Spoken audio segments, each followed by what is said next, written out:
안녕하세요. 저는 30대 중반 평범하디 평범한 직장인 여성입니다. 출퇴근길 운전하면서 유튜브 사연 들으면서 같이 욕하는 재미로 살고 있습니다.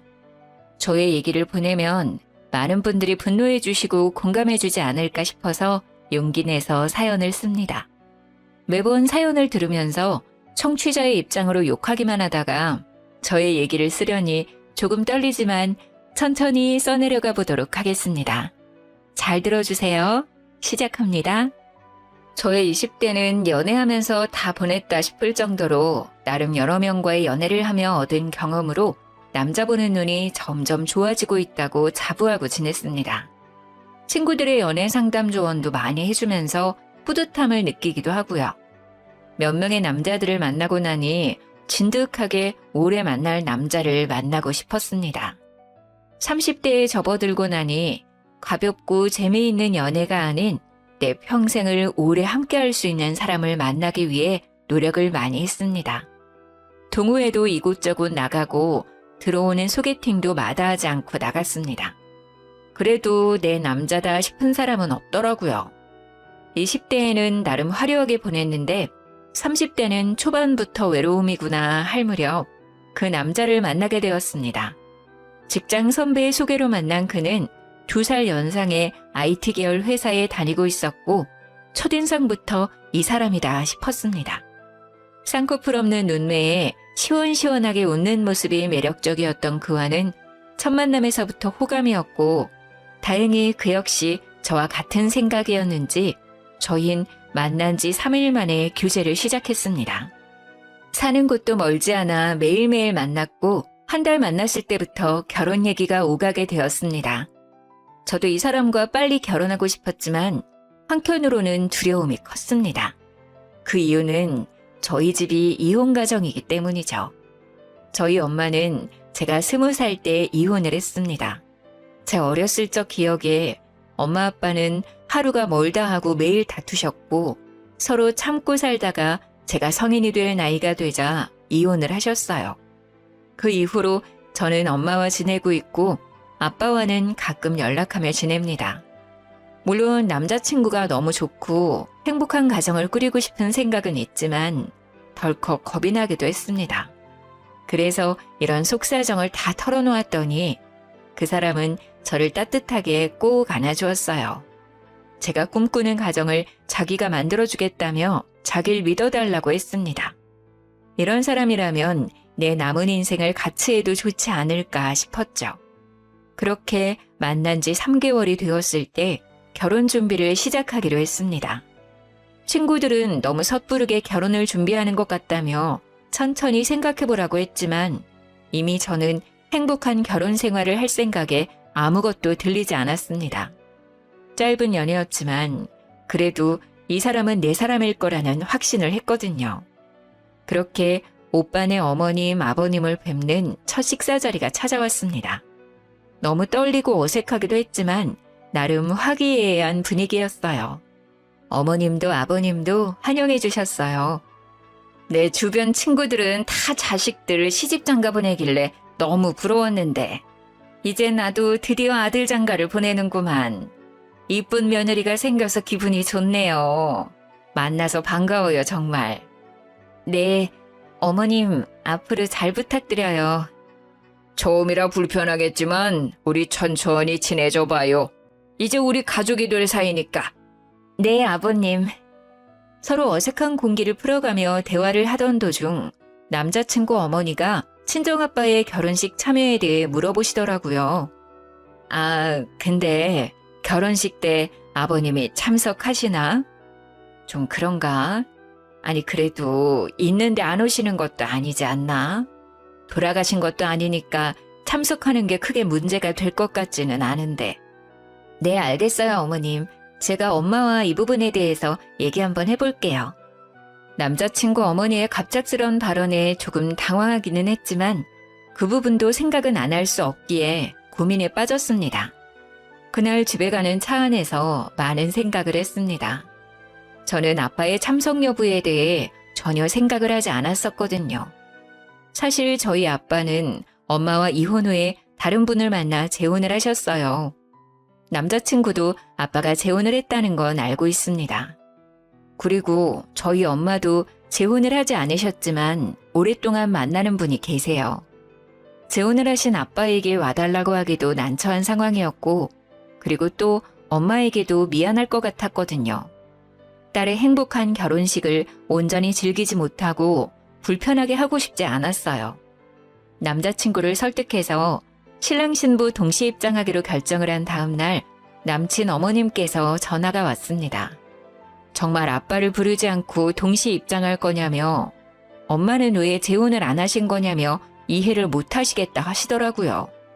순간 기분이 확 상했지만 결혼식은 저와 남자친구 둘만 생각할 수 없는 행사라 그렇게 생각할 수도 있겠다 싶어서 넘어가기로 했습니다. 빠른 결혼 준비로 바쁜 나날들을 보내고 있던 중에 아빠한테 연락이 왔어요. 아빠한테도 알려드리긴 해야 할 것 같아서 결혼 소식을 전해드렸었거든요. 축의금을 주고 싶다며 꼭 받아달라고 말씀하시길래 계속 거절할 수도 없어서 받기로 했습니다.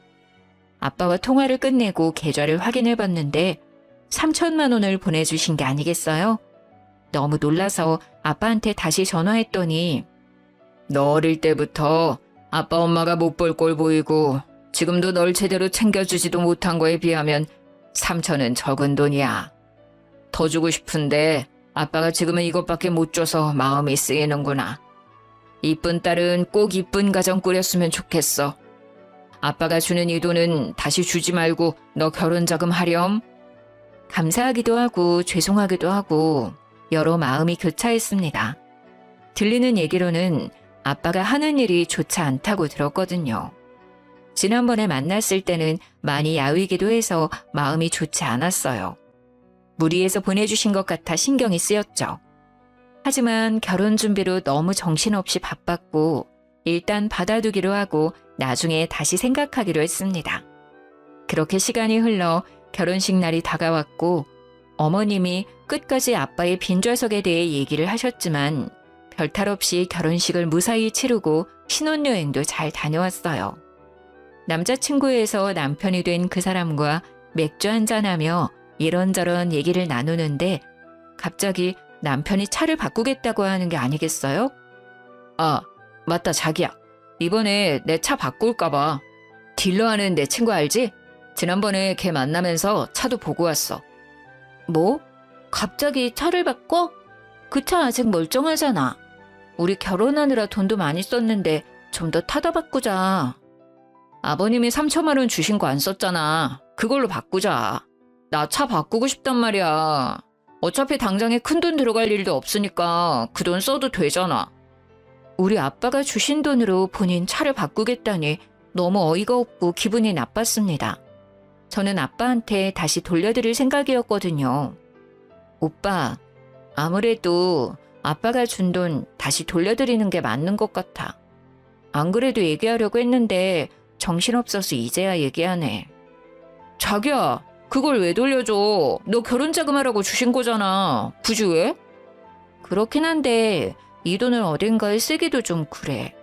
원래 받았을 때 바로 드리고 싶었는데 정신없어서 잠시 미룬 것뿐이야. 그리고 아빠 요즘 벌이도 좋지 않기도 하고 또 몸도 안 좋아 보여서 마음이 쓰여.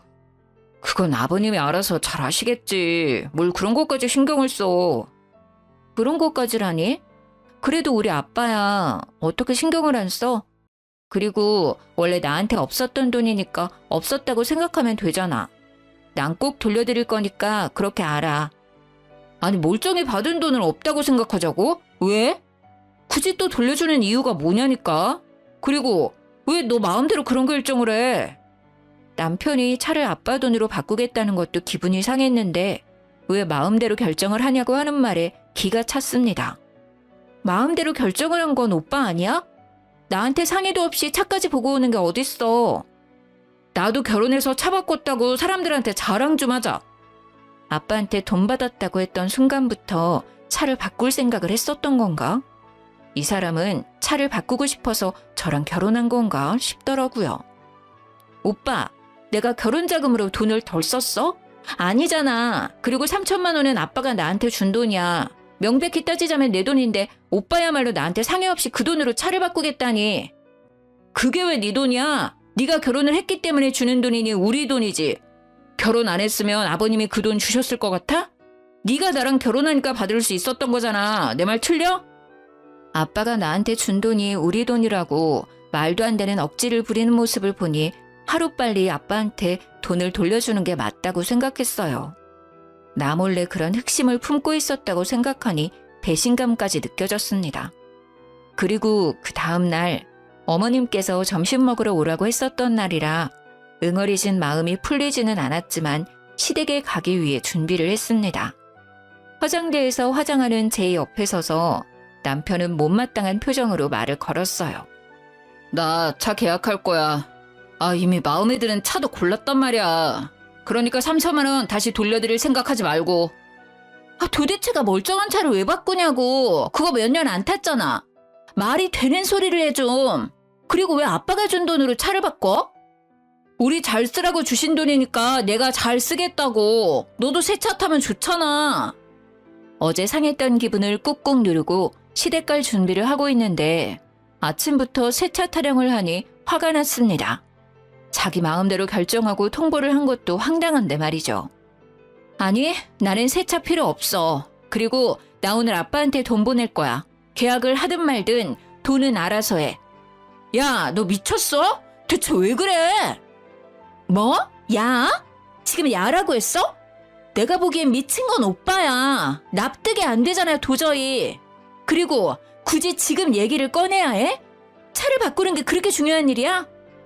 나 아직 기분 안 풀렸어. 그래도 시댁 가겠다고 준비하는데 옆에서 또 왜 화를 돋우냐고. 그렇게 큰 소리가 오가고 저는 펑펑 울고 말았습니다. 도저히 이대로는 시댁에 갈 수가 없어서 남편한테 말했죠. 도대체 왜 그래 정말? 나 오늘 점심 먹으러 못 갈 것 같아. 이런 상태로는 절대 어른들 앞에서 웃는 얼굴로 못 서 있어. 나 지금 아프다고 얘기 전해줘. 죄송하다고 말해주고. 어차피 지금 이 상태로 가봤자 분위기만 망칠 것 같아. 그렇게 계속 흐르는 눈물을 닦고 있는데 남편은 위로는커녕 어딘가로 전화를 걸더라고요. 알고 보니 어머님께 전화를 했던 거였습니다. 엄마, 나야. 나 지금 출발해. 그리고 얘는 안 간대. 가기 싫대. 몰라. 끊어. 가서 얘기해. 그렇게 전화를 끊은 뒤 남편은 혼자 시댁에 갔습니다. 아니, 내가 못 가게 된 원인이 지 때문인데 밑도 끝도 없이 얘 안 간대 라고 전화를 한 남편놈. 심지어 바로 내 앞에서 보란듯이 전화하는 모습을 보니 절 엿먹이려 한 건가 싶더라고요. 그렇게 벙쪄서 거실에 앉아 있었는데 어머님이 전화가 왔어요. 너는 내가 또 이런 경우는 처음이네. 너 어른들이랑 약속이 그렇게 우습니? 시어머니가 만만해? 남편이랑 좀 싸웠다고 시댁을 안 와? 이게 말이 된다고 생각해? 진짜 나 때는 상상도 못할 일이야. 눈이 퉁퉁 붙더라도 와야지. 요즘 며느리들 되바라졌다더니 정말 기가 차서 원. 솔직히 너무 속상하고 화도 났지만 어머니 입장에서 생각해봤을 때 기분이 나쁘실 수 있는 상황이라 뭐라고 말을 드리기가 어렵더라고요. 어쨌건 제가 제 기분이 좋지 않아 안 간 건 사실이니까요. 그리고 아빠가 주신 돈을 왜 돌려준다는 거야? 결혼식도 안 왔는데 그 정도 할 수 있지. 그리고 그 돈으로 어차피 계속 같이 탈자 바꾸는 게 그렇게 화낼 일이야? 도대체가 이해가 안 돼. 그게 뭐라고 시댁도 안 오고, 내가 우습니 너? 어머님, 오늘 안 간 건 정말 죄송해요. 제가 생각이 짧았던 것 같아요. 그런데 어머님, 왜 아빠가 주신 돈으로 오빠 차를 바꿔야 하는지 모르겠어요. 오빠 차 멀쩡하잖아요. 그 차를 왜 바꿔야 하는 거예요? 아니, 꼭 차가 문제가 있어야 바꾸니? 차를 바꿀 돈이 없는 것도 아니고 바꿀 수도 있지. 참 젊은 게 말이 안 통하네 정말. 오빠랑 싸운 문제로 어머님이랑도 싸우기 싫어요. 어머님은 오빠랑 똑같은 말을 계속 되풀이하시다가 결국 참지 못하셨는지 노발대발하시며 전화를 뚝 끊어버리시더라고요. 그렇게 그 이후로 별 대화 없이 남편이랑 대면대면하게 지내다가 구정이라 전날부터 가서 열심히 명절 음식을 준비했습니다. 내일 친척들 많이 오니까 부족하지 않게 넉넉하게 부쳐야 해.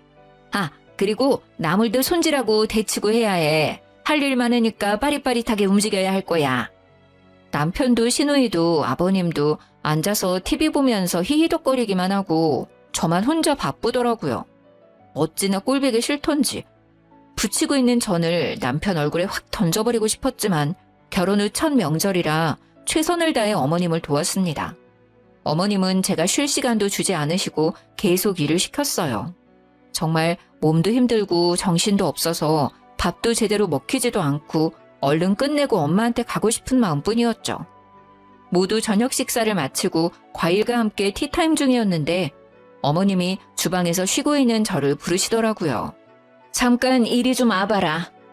부르시는 소리에 어머니가 계신 쪽으로 갔더니 갑자기 저보고 무릎을 꿇으라는 거 아니겠어요? 아니, 내가 지난번 일 그냥 넘어가면 안 될 것 같아서. 우리 가족들 의견도 궁금하기도 하고. 그리고 남편이랑 싸운다고 시댁도 안 오고 정말 내가 진짜 너무 어이가 없어서 웃음이 나더라 그날은. 이번 기회에 너의 그 버르장머리를 제대로 고쳐줘야지. 뭐하고 있어? 멀뚱멀뚱 쳐다만 보고 있을 거야? 무슨 말을 하시는 건가 싶었습니다. 황당해서 그냥 멍하니 서 있는데 남편이 옆에서 거들며 저를 무릎 꿇려 앉히는 거 아니겠어요? 화를 내고 싶었지만 모두 다 시댁 식구들이고 제가 뭐라고 해봤자 손해일 것 같아서 가만히 있을 수밖에 없었습니다. 어찌나 비참한 마음이 들던지 뛰쳐나가고 싶은 심정이었어요. 너희가 결혼한 지 6개월이 되었어? 1년이 되었어? 결혼 초반부터 이게 뭐니? 벌써부터 삐그덕거리면 앞으로 어떻게 하려고 해? 너네 아직도 냉전 상태라며? 남편한테 좀 져줄 수도 있는 거지. 어쩜 너도 똑같이 그러고 있니? 아무리 생각해도 제가 잘못한 건 없는 것 같은데 이게 이렇게 모든 식구들 앞에서 혼나야 하는 일인가 이해가 안 되었어요. 말도 안 되는 상황에 눈물만 주룩주룩 흘렀어요. 남편은 그 와중에도 차 타령을 하더라고요. 친구한테 차 계약한다고 했는데 완전 체면 구겼어. 언제 계약할 거냐고 매일 연락 오는데 쪽팔려서 진짜. 남편은 어머니의 말을 거들고 다른 식구들도 그냥 쳐다만 볼 뿐 제지하는 사람은 없었어요. 시누이야 처음부터 저한테 관심도 없었고 그래도 아버님은 말려주실 줄 알았는데 가만히 계시더라고요. 어제부터 온갖 잡일 다 하며 쉬지도 못했는데 이게 무슨 상황이지? 이게 맞는 건가 싶었습니다. 뭐라고 얘기해도 들을 것 같지도 않고 내가 왜 이런 취급을 당하고 있어야 하나 싶어서 이혼할 생각으로 시댁을 뛰쳐나가 친정엄마한테 달려갔습니다. 눈이 퉁퉁 부어서 혼자 친정에 달려온 저를 본 엄마는 아무 말 없이 저를 꼭 안아줬습니다. 엄마, 미안해. 내가 정말 미안해. 미안하다는 한마디만 하고 엄마 품에 안겨서 어린아이처럼 펑펑 울었습니다. 그래도 엄마랑 있으니 마음이 편해지더라고요. 엄마는 그날 아무것도 묻지 않으셨어요.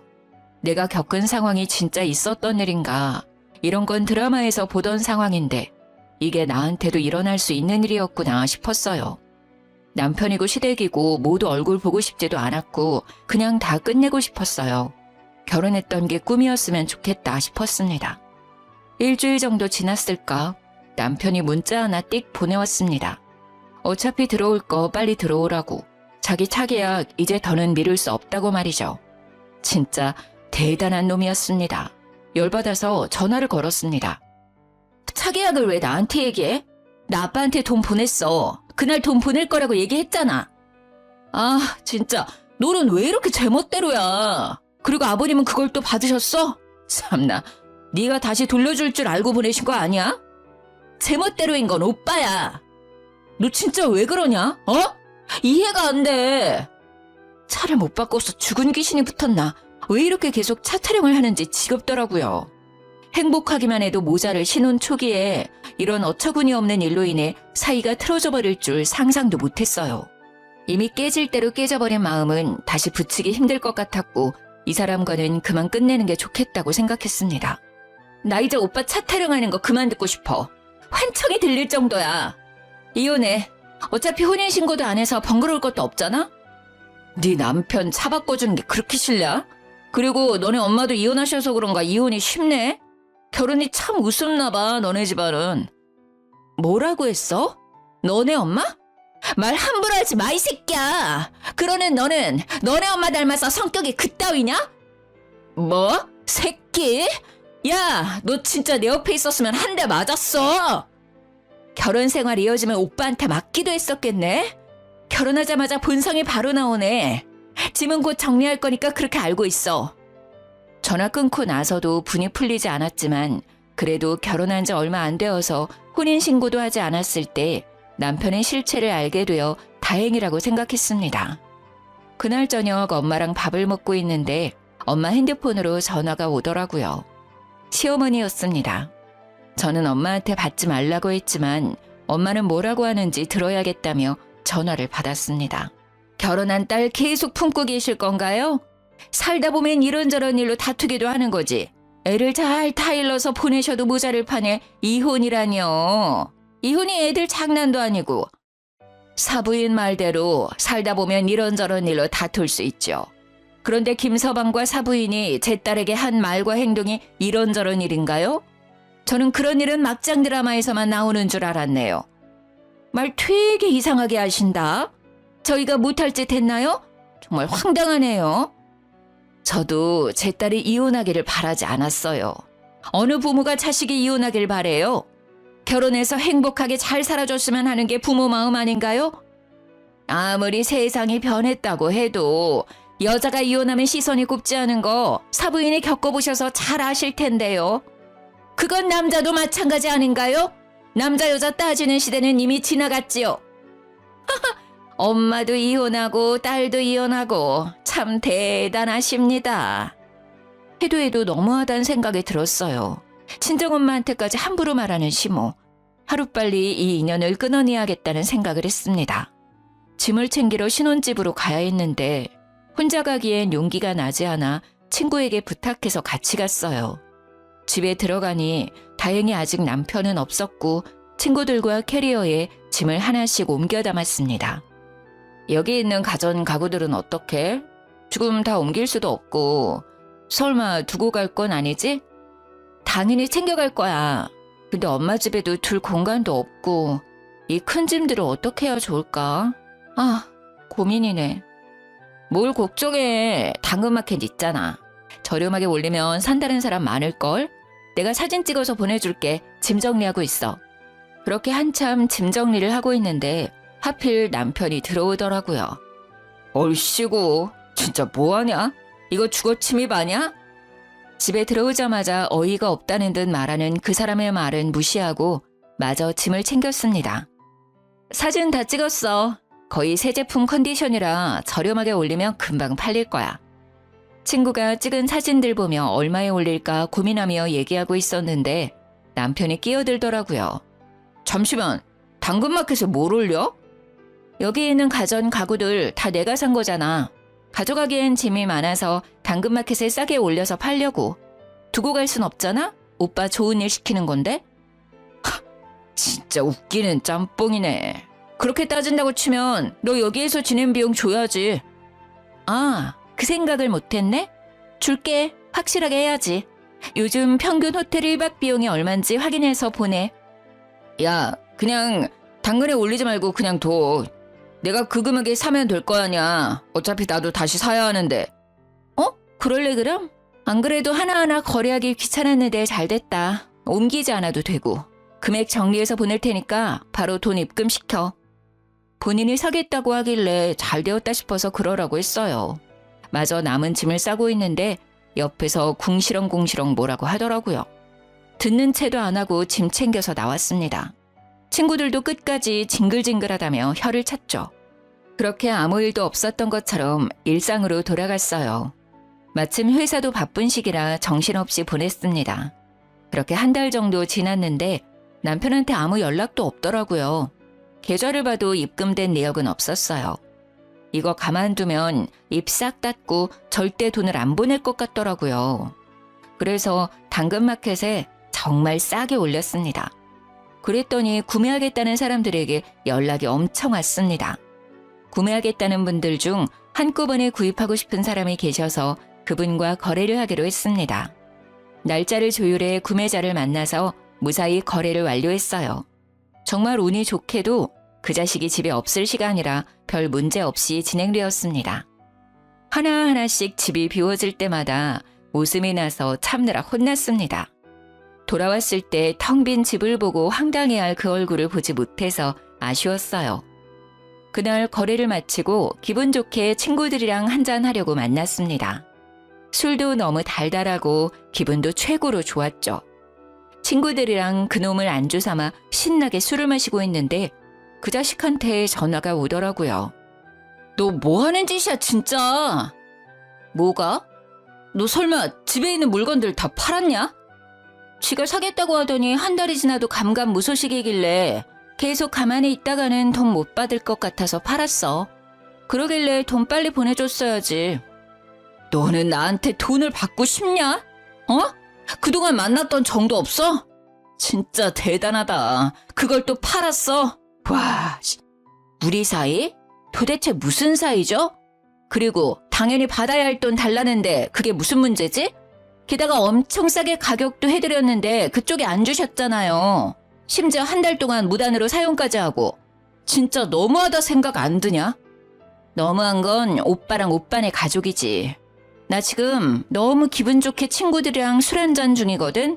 그럼 할 말 다 한 것 같으니 기분 망치게 하지 말고 끊어. 전화를 끊고 친구들이랑 재미있는 시간을 보냈습니다. 그날은 참 즐거웠는데 말이죠. 서류도 처리할 것도 없어서 깔끔하고 이제 나는 자유가 되었는데 그 뒤에 휘몰아쳐 오는 여러 감정들이 견디기 힘들었습니다. 엄마한테도 너무 죄송스럽고 내 자신도 원망스러웠습니다. 남자 보는 눈이 생겼다고 자부했던 지난 날들이 너무 부끄러웠습니다. 엄마한테 티 안 낸다고 노력했다고 생각했는데 저의 그 우울한 감정들을 눈치채셨는지 매일매일 저를 위로해 주셨습니다. 엄마가 아저씨한테도 말했는지 아저씨도 저희 집에 자주 오셔서 예쁜 꽃다발을 선물해 주시거나 맛있는 식당에 가서 음식을 포장해 오실 때도 있었고 인기 있는 뮤지컬 공연에도 데려가 주셨습니다. 정말 감사하게도 저를 웃게 해주시려고 노력하셨어요. 엄마와 아저씨 덕분에 힘든 감정도 이겨낼 수 있었습니다. 그 자식도 나처럼 힘들었으면 좋겠는데 나만 힘든 것 같아서 억울했습니다. 엄마와 아저씨랑 셋이 맥주 한잔하며 이런저런 얘기 도중 아저씨 아드님도 만나고 있는 여자친구가 있는데 슬슬 결혼 얘기가 오가고 있어 곧 상견례를 앞두고 있다고 하셨습니다. 나도 이혼해서 아들 혼자 키우는데 우리 아들도 처가에 무시당할까 봐 걱정되네. 혼자 키웠지만 남부럽지 않게 잘 키웠는데. 아저씨, 그런 사람들 흔하지 않아요. 제가 정말 재수가 없었던 거예요. 걱정 마세요. 안 그런 사람들도 많아요. 분명 좋으신 분들일 거예요. 그렇지? 괜한 걱정은 하지 말아야지. 그리고 그런 생각을 가지고 있는 집안이라면 난 절대 결혼 안 시킨다. 한참 신나게 수다 떨다가 아저씨는 화장실에 가셨고 엄마랑 해외여행이나 갈까 하고 계획을 짜보려고 하는데 하필 그때 아저씨 핸드폰에 전화가 왔는지 벨소리가 울렸죠. 액정을 확인해보니 아드님이더라고요. 아들이 여자친구랑 찍은 사진을 화면에 설정해 놓으셨는지 커플 사진이 뜨길래 슬쩍 쳐다봤는데 순간 너무 놀라 입을 다물 수가 없었습니다. 아저씨 아들이 만나는 여자는 제 전남편의 동생, 바로 전신우이였습니다. 생각해보니 예전에 신우이가 자기 남자친구 얘기할 때 시모가 너희 둘은 하필 이혼한 가정만 골라 만나냐고 한마디 하셨던 게 기억이 쓱 하고 스쳐 지나갔습니다. 그래도 아가씨한테 별말 안 한 이유는 현재 아저씨가 유통업 운영을 하시는데 사업이 꽤 잘 되시거든요. 그리고 그 업을 아드님이 물려받는 걸로 알고 있고요. 그래서 전 시모가 엄청 좋아하셨어요. 자기 딸 사모님 되는 거냐며 입이 귀에 걸리셨던 게 기억났습니다. 저는 순간 기회다 싶었어요. 그날은 아저씨한테는 일단 말씀드리지 않고 넘어갔어요. 집에 와서 엄마한테 얘기를 했더니 엄마도 몰랐었다고 하시더라고요. 아저씨한테 어떻게 얘기를 드릴까 하던 찰나에 아주 좋은 생각이 떠올랐습니다. 아저씨 아드님 상견례 날이 다가왔고 장소와 시간을 알고 있던 저는 식당 근처에서 기다렸어요. 식사 시간이 끝났는지 아저씨와 아드님 그리고 전 시댁 식구들이 식당 밖으로 나왔습니다. 저는 곧장 아저씨한테 달려갔죠. 아저씨! 아이고 우리 영주 우연히 만나니 더 반갑네. 친구들 만나러 가는 중이니? 아저씨는 저를 반갑게 맞이하셨고 전 시댁 식구들은 마치 귀신이라도 본 사람들처럼 입을 떡 벌리고 저를 쳐다봤습니다. 아니 너? 시어머니는 얼굴이 하얗게 질리셨고 남편도 무슨 일인가 싶었는지 저의 손목을 붙잡고 다른 곳으로 끌고 가려고 했어요. 저를 억지로 끌어내려는 남편을 아저씨가 제지해 주셨죠. 뭐 하는 거예요? 내 딸 같은 아이한테.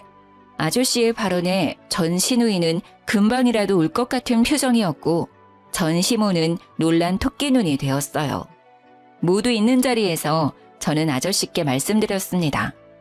아저씨, 여기 계신 분들이 제 전 시댁 식구들이에요. 뭐? 아저씨는 제 말을 듣고 순식간에 화난 얼굴로 전 시모를 째려봤습니다. 사돈어른, 뭔가 오해가 있으신 것 같은데 저희 조용한 곳으로 가서 얘기를 좀 더 나눌까요? 저는 더 이상 할 말은 없는 것 같고 오늘 나누었던 결혼 얘기는 다시 생각해 보도록 하죠. 아니, 그냥 없던 걸로 하는 게 나을 것 같네요. 아들, 일단 너 집에 먼저 가 있어라. 아저씨는 저를 데리고 그 자리를 박차고 나왔습니다. 그렇게 아무것도 못하고 저를 쳐다보는 시댁 식구들을 뒤로하고 아저씨와 함께 가는데 속이 너무 시원했습니다. 그 다음날 아저씨랑 엄마랑 근교 드라이브 가기로 해서 준비 중이었는데 전 남편과 그 식구들이 친정집으로 들이닥쳤습니다. 야! 이년아! 문 열어! 쿵쿵 문을 두드리는 소리에 문을 열었더니 전 시모가 저를 보자마자 머리카락을 잡아채고 막 흔들었어요. 이게 무슨 짓이에요? 이거 안 나요? 당신 미쳤어? 나쁜 년, 내 아들 인생 망친 것까지 모자라서 내 딸 인생도 망치려고 해? 내 딸한테 왜 이래요? 이거 놔요. 경찰 부르기 전에 어서요. 저도 가만히 있을 수 없어서 똑같이 머리채를 잡아드렸죠. 전 시모의 비명소리에 뒤에 있던 두 자식놈들도 합세해 순식간에 현관은 난리가 났었어요. 그 순간 엄마와 저를 데리러 온 아저씨가 사자후를 질렀습니다. 도대체가 뭐 하는 거예요? 아저씨는 엉망진창이 된 엄마와 저를 살피고 나서 무서운 얼굴로 시어머니와 시누이를 쳐다봤습니다. 정말로 대단한 사람들이네. 아버님, 오해예요. 시누이는 울면서 아저씨께 매달렸어요. 아저씨는 단호하게 선을 그어 얘기했습니다. 대체 어떤 게 오해라는 거지? 그리고 누가 아버님이야? 헤어지라고 얘기했는데 아직 전달 못 받았나? 저 못 헤어져요. 사돈어른, 제가 다 설명할게요. 이거 어떻게 된 일이냐면요. 어디서부터 얘기를 해야 하나? 쩔쩔매며 아저씨께 해명하려고 하는 둘을 보니 우스웠습니다. 저한테는 한 번도 보여주지 않았던 모습이었죠. 들을 얘기 없다고 몇 번을 얘기해요. 그만 돌아가 주세요. 2번 다시 얼굴 보고 싶지 않네요. 여기에도 우리 집에도 찾아오지 마세요. 한 번 더 찾아와서 행패를 부리면 그땐 정말 가만히 있지 않을 거예요. 아저씨의 말에 전 시모는 아무 말도 못하고 가만히 서 있더라고요. 그 와중에 전 신우는 아저씨 손을 잡으며 죄송하다고 울며불며 사정하는데 아저씨는 단호하게 얘기했습니다. 이제 네 얼굴 보고 싶지가 않으니 어머니 모시고 가. 이렇게 해봤자 내 마음은 변함없다. 남의 집에 찾아와 행패 부리지 말고 다신 오지 마. 결국 셋은 더 말도 못하고 돌아갔어요. 그 난리법석인 와중에 그 자식은 한마디도 못하고 찌그러져 있더라고요. 나한테는 그렇게 소리도 잘 지르고 말도 잘하더니 너무 조용해서 그 자리에 없는 줄 알았지 뭐예요. 그렇게 한바탕 난리를 치르고 난 뒤 제 전화는 불이 났습니다. 전 남편, 전 시누이, 전 시모가 돌아가면서 연락을 하더라고요. 내가 그동안 생각이 좀 짧았던 것 같아. 진심으로 사과할게. 우리 그래도 처음부터 운명이라고 생각했잖아. 대화도 잘 통하고 정말 좋았는데, 그치? 다시 시작하면 안 될까? 개소리 말고 끊어. 정말 어이가 없었습니다. 이제 와서 갑자기 무슨 낯짝인 건지 웃기더라고요. 떨어질 것도 없는 정이 더 뚝 떨어졌어요. 그렇게 막말할 때는 언제고 어머님이 신우이 결혼시켜야 하니 절 다시 잡으라고 얘기한 건가 싶었어요. 그리고 그날 저녁 전시모와 전신우가 집에 또 찾아왔습니다. 내가 미안했다 정말. 어차피 서류상으로 결혼도 이혼도 아니니까 다시 우리 아들이랑 잘해보면 안 되니? 내가 잘 타일러 볼게. 어차피 오빠 서류상으로 깨끗한 사람이잖아요. 부모님 다 계시고 오빠 차 바꿔줄 수 있는 여자분 만나시면 될 것 같아요. 섭하게 그게 무슨 말이니? 나 때문에 마음 많이 상했던 거 알아. 내가 사과할게. 제가 이혼한다고 할 때는 우리 엄마까지 들먹이면서 이혼하면 보는 시선 곱지 않다고 비꼬시더니 잘 사는 사돈은 놓치고 싶지 않으셨나 봐요. 언니, 제가 앞으로 잘할게요. 아버님 마음 좀 돌려주시면 안 돼요? 요즘 남친도 저한테 어찌나 차가운지 저 너무 힘들어요. 아가씨가 이렇게 저한테 관심 있었는지 몰랐네요. 그동안 많이 서운했죠? 언니, 제가 뭐 기분 상하게 한 거 있으면 다 말해줘요. 연락 한 번을 안 해서 번호조차 몰랐던 신우이도 자기 꼭 결혼해야 한다며 매일매일 전화와 문자를 수십 통 보내서 번호를 바꿔야 하나 깊은 고민까지 했었어요. 이제 와서 이런다고 저한테 했던 말이랑 행동들이 없던 걸로 되는 건 아니잖아요. 아빠가 보내준 돈으로 아들 차 안 바꿔준다고 식구들 앞에서 무릎 꿇으라고 한 건 생각 안 나세요? 미안하다. 정말 미안해. 내가 왜 그랬는지 모르겠네. 늙으니까 무릎이라도 꿇을까? 그럼 마음이 좀 풀릴 것 같니? 네 마음이 풀린다면 무릎 꿇는 것쯤이야 할 수 있어. 언니, 저도 무릎 꿇을게요. 제발 저 좀 도와주세요, 언니. 제발요. 무릎 꿇겠다며 도와달라고 하는 둘에게 잘 됐다 싶어서 그러라고 했어요. 제가 진짜로 꿇으라고 할 줄은 몰랐는지 조금 당황해하더니 진짜로 무릎을 꿇더라고요. 둘이 무릎 꿇고 사정하는 모습을 보니 솔직히 통쾌했습니다. 일단 오늘은 두 분 다 돌아가세요. 저 너무 피곤해서요. 그럼 조심히 가세요. 그렇게 둘을 돌려보내고 그날 밤 간만에 정말 꿀잠 잤습니다. 그리고 아저씨한테 연락해 그 둘이 계속 찾아와 괴롭힌다고 말했어요. 그 말을 들은 아저씨는 다신 근처에 얼씬거리지도 못하게 하겠다고 혹시나 또 찾아오면 바로 전화하라고 하셨죠. 그 이후 전 시댁 식구들이 집에 찾아오는 일은 없었어요. 결국 전신우 결혼이 완전 무산되니 전시모가 매일 제게 전화로 저주를 퍼붓더라고요. 너같이 심보 고약한 애는 처음 봤다. 나쁜 년, 못된 년, 싸가지 없는 년. 네가 뭔데 우리 가족들 인생을 망쳐? 내가 너 매일 처조할 거야. 알았어? 남의 인생 망쳐놓고 넌 잘 살 것 같냐? 너 같은 애는 똑같이 당해봐야 한다. 너 같은 애를 며느리라고 받아준 게 한이다. 그럴 때마다 저는 녹음을 해놨고 문자로 보내시면 캡처를 했습니다. 나중에 모아보니 어마어마하더라고요. 전 남편한테 전화를 걸어서 말했습니다. 자업자득이란 말 알지? 내가 뭘 어쨌다고 매일매일 괴롭혀? 나 너네 엄마가 나한테 한 톡언들 다 캡처하고 녹음해서 가지고 있어. 계속 이렇게 하신다면 나도 가만히 있지 않아. 오빠가 다른 여자들 만나거나 신우이가 새로운 남자 만날 때마다 어머니가 나한테 한 집 보내서 어머니 실체 밝힐 거야. 그러니까 그만하시라고 해. 나 이제 더 이상 참지 않아. 전화를 끊고 어머님이 했던 폭언들에 대한 자료를 남편한테 보냈습니다. 또 연락 오면 이 증거들로 정신적 피해보상 청구까지 할 거라고 했어요. 겁먹었는지 그 이후로는 연락이 안 왔습니다. 진짜 변호사를 찾아가야 하나 싶었거든요. 그렇게 완전히 시댁 식구들이랑 끝내고 1년 정도 지났을 때 전 남편이 연애를 시작했다는 얘기를 건너 듣게 되었어요. 몰랐으면 모를까 알게 된 이상 그 여자분 인생을 구해야겠다는 생각이 들더라고요. 그래서 그 여자분 연락처를 지인을 통해 알아내어 전 시모가 저한테 보냈던 문자와 전화 녹음 파일을 죄다 보내드렸습니다. 그 뒤로는 어떻게 되었는지는 굳이 확인하지 않았어요.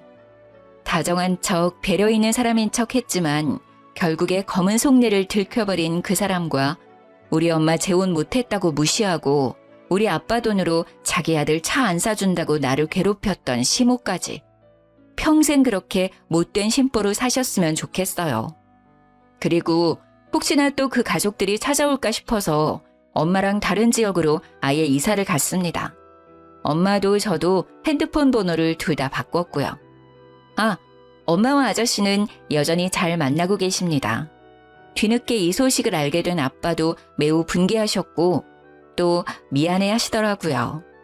아빠가 주신 3천만 원으로 인해 그 사람들의 진짜 성격을 알게 되어 빨리 탈출할 수 있게 되었다고 얘기했어요.